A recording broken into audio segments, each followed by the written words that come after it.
প্রত্যেকটা মালপোয়া কিন্তু এরকমই সুন্দরভাবে ফুলে উঠেছে। দেখুন ভিতরটা কেমন সুন্দর হয়েছে, পিঠেটা কেমন সুন্দরভাবে ফুলেছে দেখুন। নমস্কার বন্ধুরা, পিউ রান্নাঘরে আপনাদের সকলকে আরও একটা নতুন রেসিপিতে স্বাগত জানাই। আজকে আমি বানাবো পাকা তালের মালপোয়া বা পোয়া পিঠে। একদম সঠিক মাপসহ তৈরি করে দেখাবো, যাতে আপনারা একবার দেখলেই তৈরি করতে পারবেন আর একদম ফুলকো আর নরম হবে। তো চলুন আজকের রান্নাটা শুরু করি। আশা করছি আজকের ভিডিওটা আপনাদের ভালো লাগবে, তাই অবশ্যই পুরো ভিডিওটা শেষ পর্যন্ত দেখতে থাকুন। আর আমার চ্যানেলে যদি নতুন বন্ধু হয়ে থাকেন তাহলে অবশ্যই আমাদের চ্যানেলটিকে সাবস্ক্রাইব করে এবং আমাদের ফেসবুক পেজটিকে ফলো করে আমাদের পাশে থাকবেন। পাকা তালের মালপোয়া করার জন্য আমি এখানে আতপ চাল 2 ঘন্টা মতন ভিজিয়ে রেখেছিলাম, আর তারপরে ভালো করে জল ঝরিয়ে নিয়েছি আর একটু হালকা শুকিয়ে নিয়েছি। চালগুলো এই অবস্থায় হালকা একটু নরম রয়েছে। এবার এই চালগুলোকে আমি মিক্সিতে দিয়ে খুব ভালো করে গুঁড়ো করে নেব। চালগুলোকে আমি মোটামুটি শুকিয়ে নিয়েছি। তারপরেও দেখুন, যদি এরকমভাবে নখ দিয়ে ভাঙি 2-3 টুকরো হয়ে ভেঙে যাচ্ছে। ঠিক এরকমভাবে একটু শুকিয়ে নিতে হবে। সব চালগুলো আমি একসাথে দিয়ে দিচ্ছি। এবারে চালগুলোকে খুব সুন্দর করে মিহি করে গুঁড়ো করে নেব। চালগুলো খুব ভালো করে গুঁড়ো করে নিয়েছি, আর আজকে আমি মোট 500 গ্রাম চালের গুঁড়ো দিয়ে পিঠাটা বানাবো। চালটা আমি একদম মিহি করে গুঁড়ো করে নিয়েছি, আর ঠিক এরকম মিহি করেই গুঁড়ো করতে হবে। আর আমি এখানে নিয়েছি তালের কাঁধ। এই তালের কাঁধটা আমি আগে থেকে বের করে রেখেছি, কিন্তু জাল দেওয়া নয়, কাঁচা অবস্থায় রয়েছে। অল্প অল্প করে দেবো আর মাখাবো।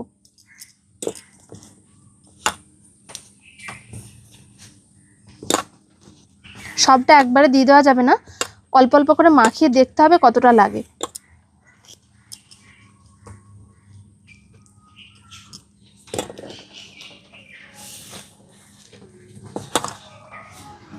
চালের গুঁড়োটা দেখুন একটু ঝরঝরে করে মাখিয়ে নিয়েছি।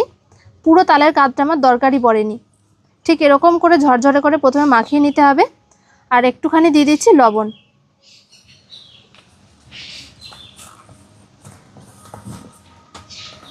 এবারে অল্প অল্প করে নর্মাল জল দিয়ে এই ব্যাটারটা তৈরি করে নিতে হবে। তবে একদম প্রথমে কিন্তু খুব বেশি জল দেওয়া যাবে না। এইভাবেই অল্প অল্প করে জল দিতে হবে আর মাখাতে হবে।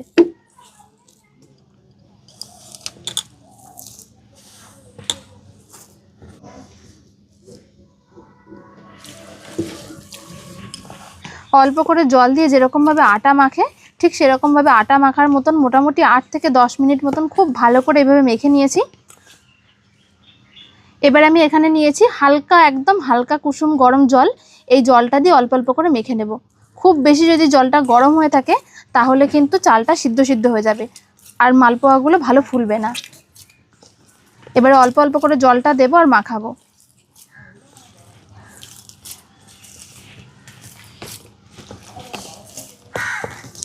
অল্প করে আবার একটু জল দিয়ে নিয়েছি, আর ঠিক এরকমভাবে ব্যাটারটা তৈরি করে নিয়েছি। যেরকমভাবে বেসন ফেটায় এই রকমভাবে আরও 5 মিনিট মতন ফেটে নিতে হবে।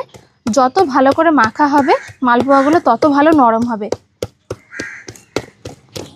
মোটামুটি 5 মিনিট মতন এইভাবে করে ফেটিয়ে নিয়েছি আমি। এবারে জল দিয়ে পুরোপুরিভাবে ব্যাটারটা তৈরি করে নেব।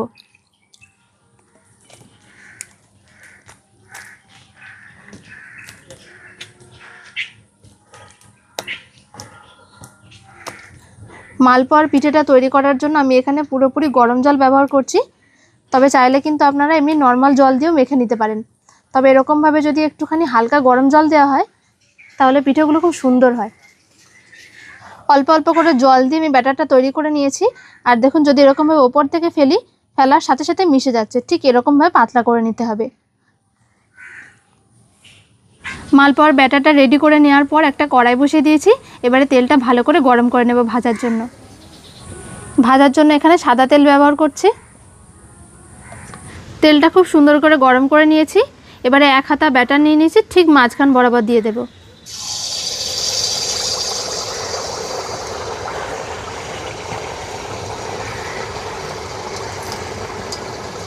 নাড়াচাড়া করার দরকার নেই, নিজে নিজেই দেখবেন খুব সুন্দরভাবে ফুলে ভেসে উঠবে। কেমন সুন্দর বলের মতন ফুলে উঠেছে দেখুন। আর এই পাশটাও কেমন সুন্দরভাবে ডিজাইন হয়েছে। এবারে ওপর থেকে এরকমভাবে তেল ছড়িয়ে ছড়িয়ে হালকা লালচে করে ভেজে নিতে হবে।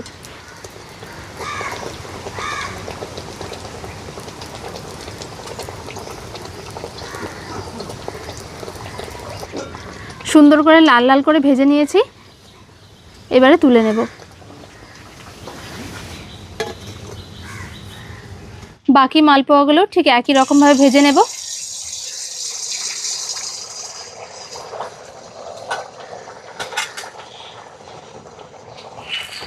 এইবারে ওপর থেকে এরকমভাবে একটু তেল ছড়াতে হবে। এই দেখুন তেল ছড়ানোর ফলে কেমন সুন্দরভাবে আস্তে আস্তে ফুলে উঠছে।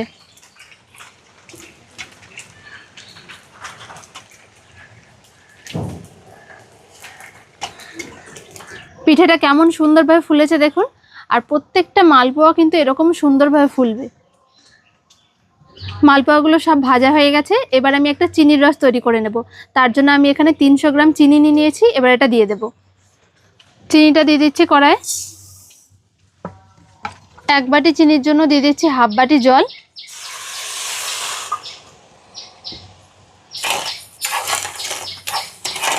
শুধুমাত্র চিনিটা গলিয়ে নেব আর একটু ফুটিয়ে নেব। আর এই চিনির রসটা একটু গাঢ়ই তৈরি করতে হবে। এর সাথে দিয়ে দিচ্ছি 3টে এলাচ।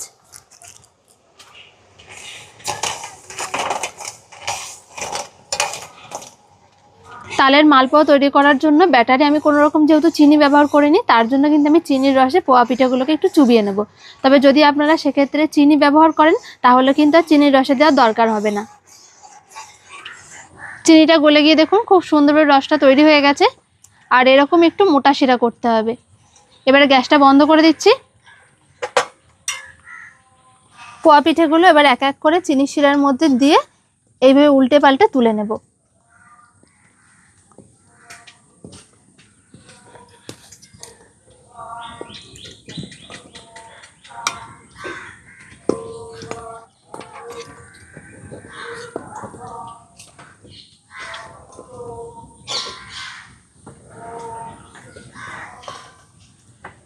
এইরকম ভাবে যদি একটু চিনি শিরার মধ্যে চুবিয়ে নেওয়া হয় তাহলে কিন্তু এই পোয়া পিঠেগুলো বা মালপোয়াগুলো খেতে আরো বেশি সুন্দর লাগে। সবগুলোতে আমি চিনি শিরার চুবিয়ে নিয়েছি। এবারে আপনাদের একটু ভিতর থেকেও দেখাচ্ছি। তবে তার আগে দেখুন কেমন সুন্দরভাবে ফুলেছে।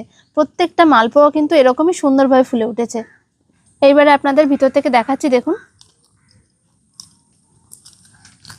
দেখুন ভিতরটা কেমন সুন্দর হয়েছে। খুব সুন্দরভাবে যেমন ভাজা হয়েছে তেমনই কিন্তু এই মালপোয়াগুলো খেতেও দারুণ লাগে।